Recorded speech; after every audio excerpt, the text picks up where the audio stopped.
Yo, Cougar Bait. How you doing? Happy trails. Trails to you as well. All right. Take care. Can't wait to hear the bear stories. I hope I don't have any bear stories. Later. See ya. Hey, here's everybody getting ready. Day one with the girls. You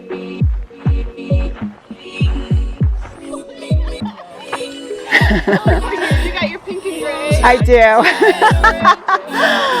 Yeah. I'm showing you fashion show later this week.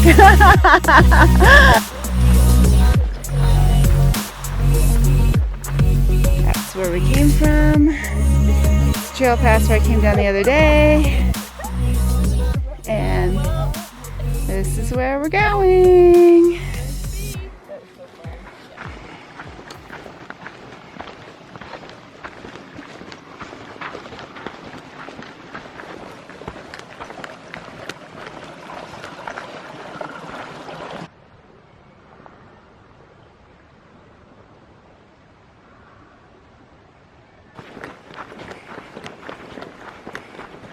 Okay, so it's day 8 of my 30-day backpack adventure. Had a great day in town yesterday resupplying. Met up with my friends Sharla and Denice. And we're out on the trail this morning. I don't know, it's probably about 8:30 by now. We have about a 1,200 foot climb ahead of us. Maybe it's 8, not sure. Anyway, that guy, Cougar Bait, who I said goodbye to earlier, his name is not what you think. Get your mind out of the gutter.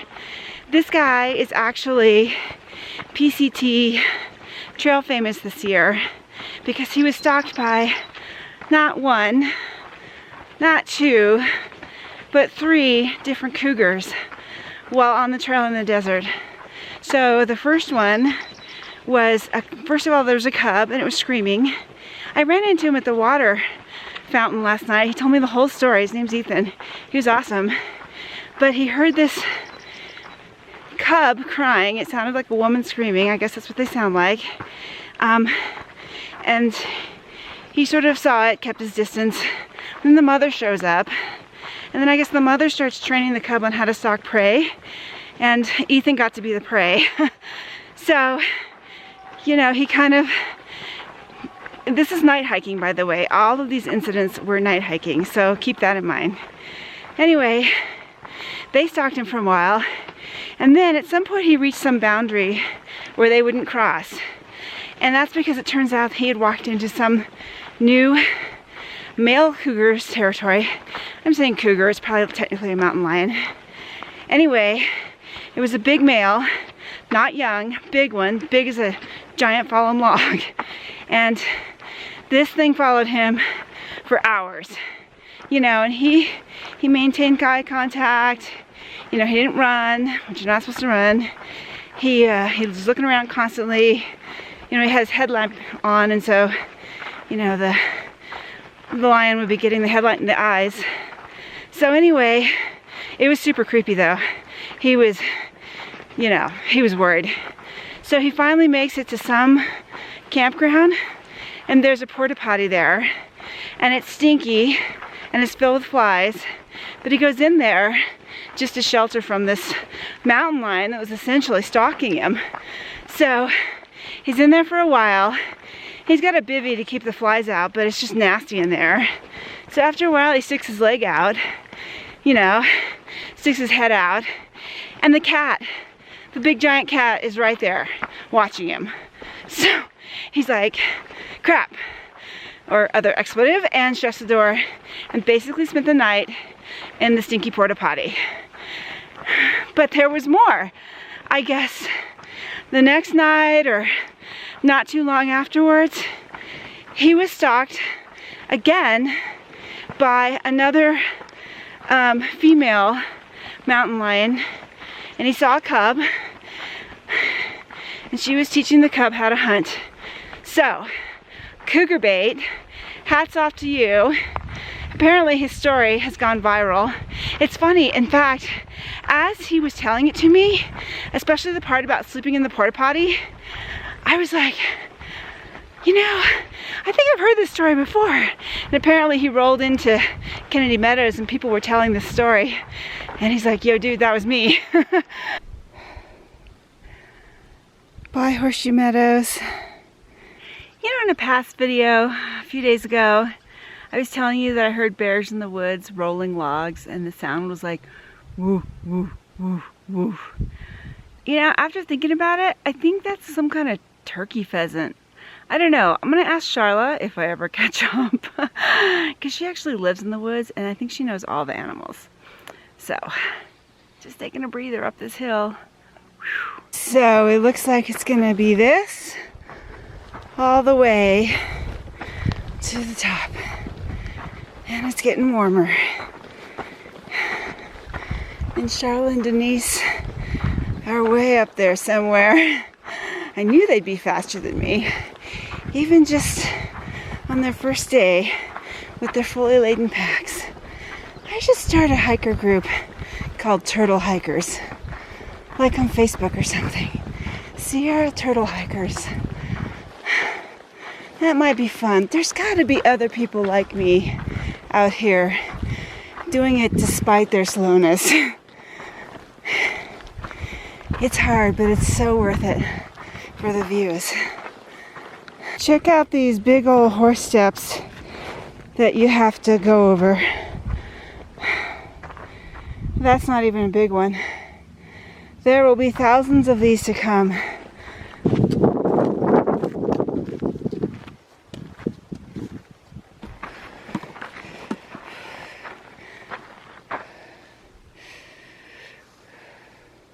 Going up there. At this point, it looks like stairs to the top. Look at this crazy rock, the way it's all carved. Alrighty, it looks like we made it to the top. That's where we came from. And this is where we're going.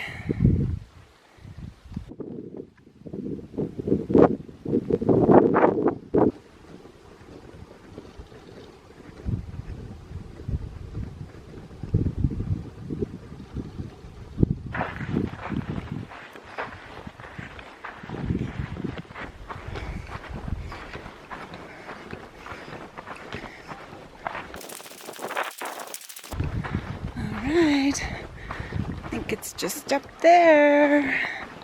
It's always got to be up a little bit more to get to any lake.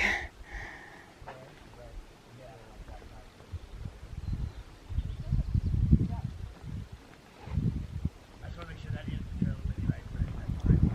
does feel like we could get something.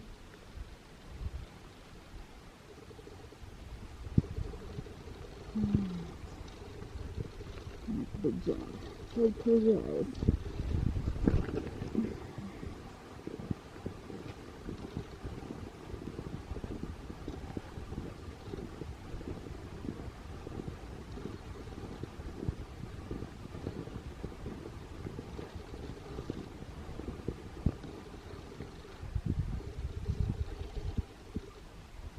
Wow, the perfect little sit spot in this rock.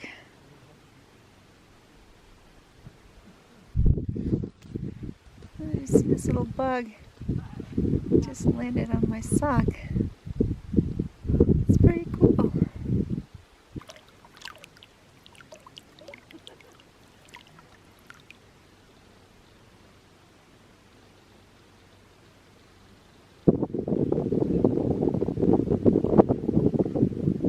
So Sharla and Denice had this plan to go off the PCT to Soldier Lake, which is another, I think, 5.5 miles from here, because they had reliable water, and then they were going to take like an alternate trail along Rock Creek back to the Rock Creek campground.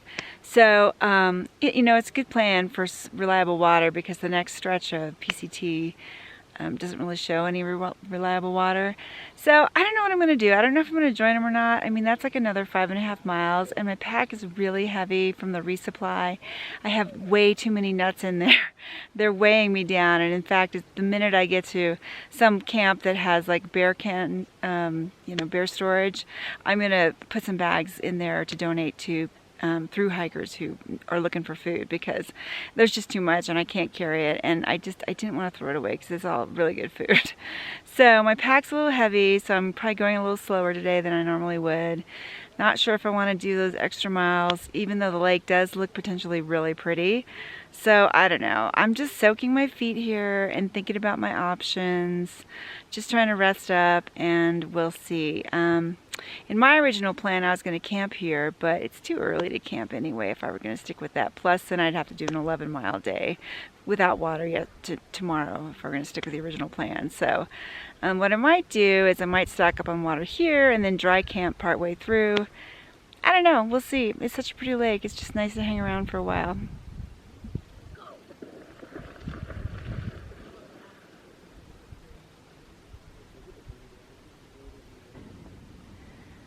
There's thunder over there.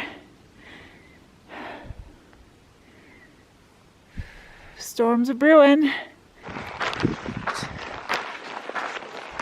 It's Cottonwood Pass and Chicken Springs Lake, where we just came from. And more scenery and switchbacks.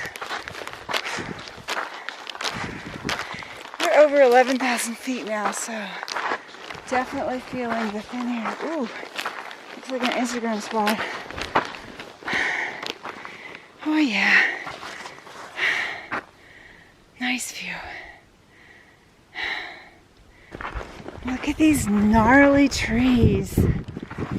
They have seen so much weather, and still they stand.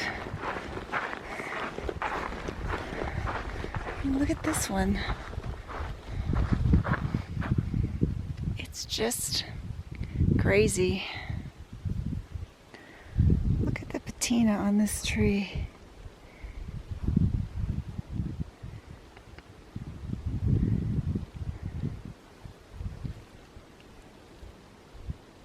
So there were a ton of nice people at Chicken Springs Lake. I want to call it Chicken Run Lake. That was such a good movie.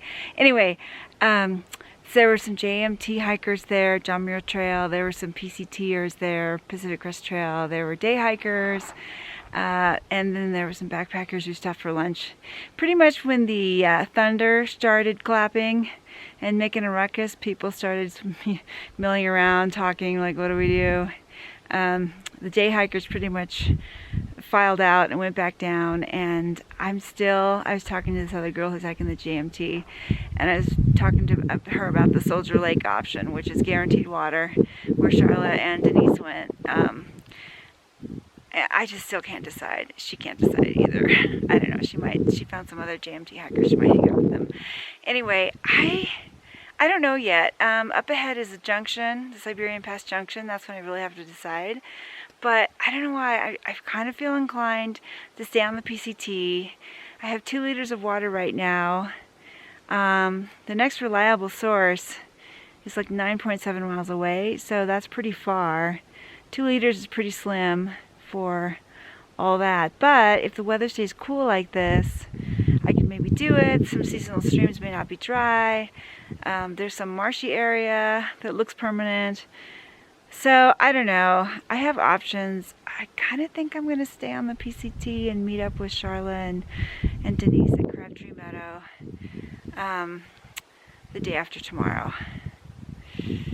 I don't know. We'll see. That's kind of the fun part of hiking alone. You can just decide.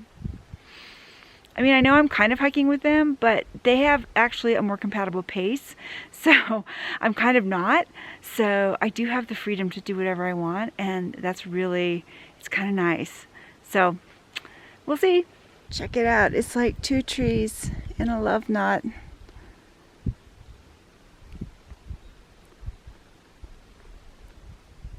The trees here are just so interesting. Wow, look at this tree. I feel raindrops. I'm putting the camera away. Okay, after this, I promise I'll stop taking pictures of trees, but look at this one. It's so crazy. It's like 3 in 1. I don't know if you can see that. It's pretty cool. And views beyond. There's Whitney in the distance. Looming large.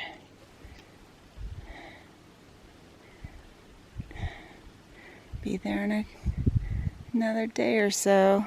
So I just got rained on, hailed on, and while taking shelter under a tree, I thought I found the perfect spot to just quickly pee. So I squat, I had gotten started, and I look up the hill, I hear a noise, and there's some random guy up there who's also sheltering from the storm. I don't know, maybe 50 feet away. Anyway, so what else could I do? I waved.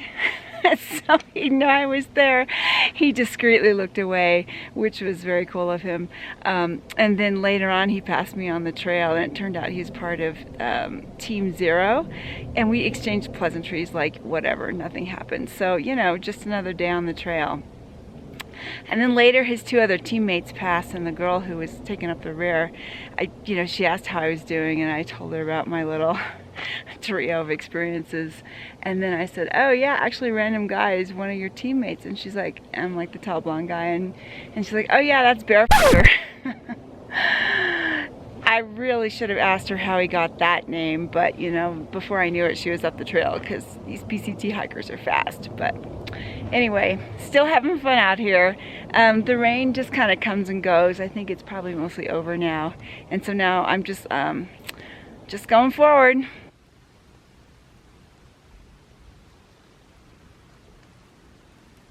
So I'm almost to the Siberian Trail Junction, and I've pretty much decided that I want to just keep going straight along the PCT. You know, when I started thinking about this hike, what I wanted to do was the spine of the Sierra, and that's what the PCT is. So I'm going to do that. And also this guy I met on the trail, he was coming back from the Siberian Lake area. He said that there were a lot of mosquitoes there.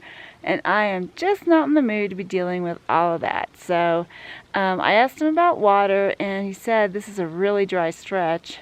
So that's my biggest concern, is I have a liter that I haven't touched, and then I have maybe a third of a liter that I've been working on. I really need to take another liter to feel good about, you know, tomorrow. I mean, there's seasonal creeks, but they may or may not be dry. Anyway, near the junction, he said there was some seasonal creek that had like a tiny bit of water left, and I found it. So let me show you what that looks like. So this is what's left of the seasonal stream, and I've seen worse. It's got a little bit of a pollen haze on it. It's not that deep, and all that little stuff on the bottom will probably, you know, get into the filter. But that's what the filter is for. So I'm going to grab a liter here so that I can sleep easy tonight.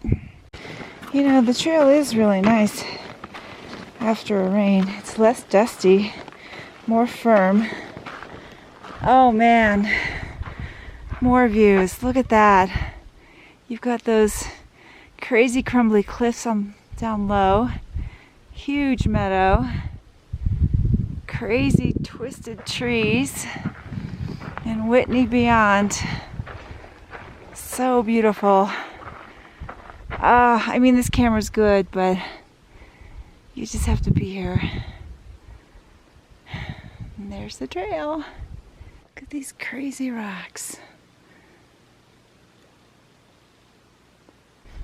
I made it to Sequoia and Kings Canyon National Parks. So excited. Not in the park, in the park. Just like that. And I didn't have to pay 20 bucks or 40 or whatever it is now.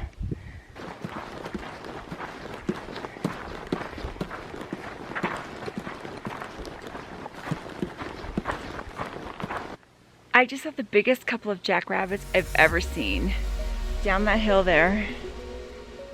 They were like the size of small dogs.